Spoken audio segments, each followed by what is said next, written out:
निसर्ग अंगणापासून डोंगरापर्यंतच्या या मालिकेत तुमचं स्वागत आहे.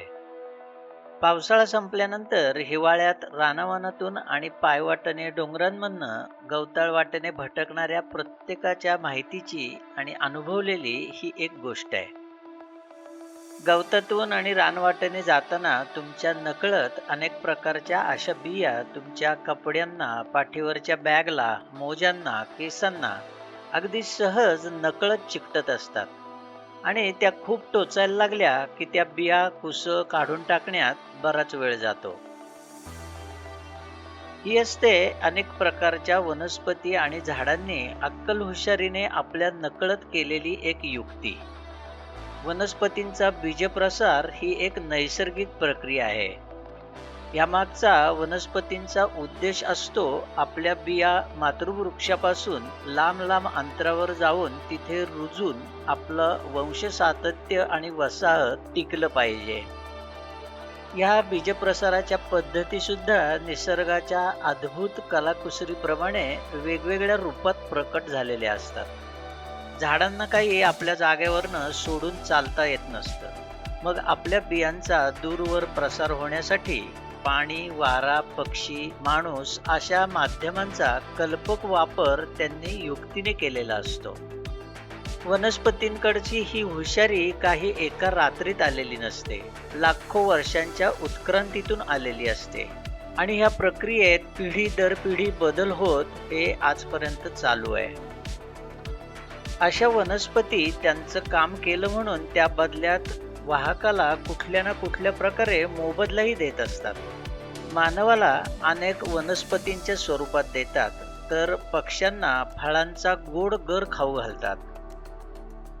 अनेक पक्षी आणि प्राणी रसाळ फळं खातात आणि बिया त्यांच्या विष्ठेद्वारे इतरत्र पडतात. त्यांच्या पचनक्रियेमुळे बियांच्या बाहेरील कठोर आवरण मऊ होतं आणि त्याच्यामुळे त्या बियांचं अंकुरण म्हणजे जर्मिनेशन व्हायला मदत होते. वड, पिंपळ, नांदरूक आणि अनेक बेरी प्रकाराची फळं वेगवेगळे पक्षी खातात आणि त्यांच्या विष्ठेतून त्याचा प्रसार होत जातो. हॉर्नबिल म्हणजेच धनेश याला तर जंगलाचा शेतकरी म्हटलं जातं, कारण त्याच्या विष्ठेतून दूरवर जंगलात बीजप्रसार होतो आणि जंगलात नवीन वृक्षांची सहज लागवड होते. इमारतींवर उगवलेले वड, उंबर, पिंपळ हे असेच उगवलेले असतात. ज्या बिया हवेतून पसरतात त्या बियांना पंख असतात किंवा एक प्रकारचा केसाळ पुंजका त्यांच्या भोवती असतो. अशा पंख फुटलेल्या बिया वाऱ्यावर स्वार होऊन लांबपर्यंत उडत जातात. कापूस, रुई, सावर आणि अशाच काही प्रकारच्या वनस्पती ही त्याची उदाहरणं आहेत. तुम्ही एखाद्या भरपूर वाळू असलेल्या समुद्र किनाऱ्यावर गेलात की अनेकदा एक मजेदार प्रकार दिसतो. एखादा प्राणी वाळूतून वेगाने पळत जावा त्याप्रमाणे दिसणारे हे स्पिनिफेक्स लिटोरियस या नावाच्या गवताचं बी म्हणजे एक विधभर आकाराचा काटेरी चेंडूच असतो. तो इतका हलका असतो की वाऱ्यावर स्वार होऊन किनाऱ्यावरच्या वाळूतून घरंगळत लांबवर धावताना दिसतो. ते अनेकदा इतक्या वेगाने पळत असतं की आपल्याला त्याच्या मागे धावता येत नाही. समुद्र किनारचे लोक याला कोलांटी तण, रावणाची मिशी, काटेरी चेंडू अशा वेगवेगळ्या नावाने ओळखतात. रस्त्याच्या कडेने किंवा घनदाट जंगलात उन्हाळ्यात वाऱ्याच्या झुळकीबरोबर उंच झाडावरून किंवा गवतांच्या शेंड्यावरून निघालेल्या पंख फुटलेल्या बिया जेव्हा गरगरत भिंगरीसारख्या जमिनीवर येताना दिसतात ते दृश्य अगदी सुंदर असतं. काही बियांच्या टोकाला बऱ्याचदा असे काटेरी हुक असतात. या वनस्पती केसाळ कातडी असणाऱ्या प्राण्यांचा हा असा छान उपयोग करून घेत असतात. असं हे बी केसांना, माणसांच्या कपड्यांना सहज चिकटून प्रवास करतं. एखादी शेळी किंवा कुत्र्याच्या अंगावरील केसांना चिकटून स्वतःचं भविष्य शोधत त्यांच्या प्रवासात सहभागी होतात.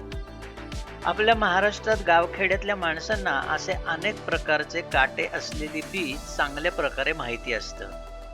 गावाकडे या प्रकारांना लांडगे, भाले, विंचवी, कुसळ अशा नावाने ओळखतात. अनेक वनस्पतींचा बीजप्रसार पाण्यातून होतो. अशा बियांच्या वर सहसा तंतुमय किंवा स्पंजसारखं आवरण असतं, ज्याच्यामुळे त्या पाण्यावर तरंगू शकतात. याचं उत्तम उदाहरण म्हणजे नारळ, कमळ आणि काही जलपर्णी.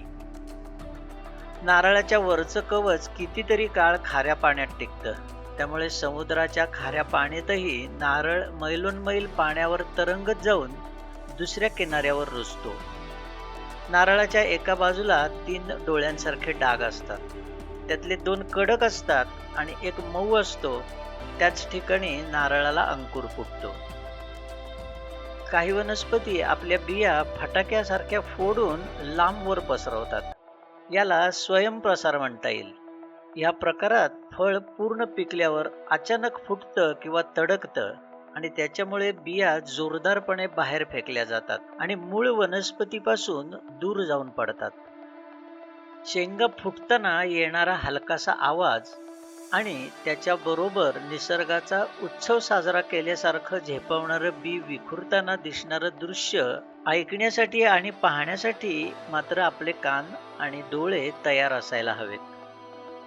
भेंडी, एरंड, वाल, तेरडा, आबोली, आमटी, कांचन, सुभाबूळ अशा या वनस्पती आपलं बी फटाक्यासारखं फोडून लांबवर पसरवतात. ह्या आणि अशा अजूनही अनेक बीजप्रसाराच्या कथा आपल्या आजूबाजूला सतत पण काही क्षणातच घडून जात असतात. काही सेकंदाचीच ती आपल्यासाठी मजा असते. निसर्गातल्या ह्या बीजप्रसाराच्या पद्धती केवळ वैज्ञानिक प्रक्रिया नसून जीवनाच्या सातत्याचा, निसर्गात टिकून राहण्याच्या धडपडीच्या आणि नव्याने सुरुवात करण्याच्या सुंदर कथा असतात.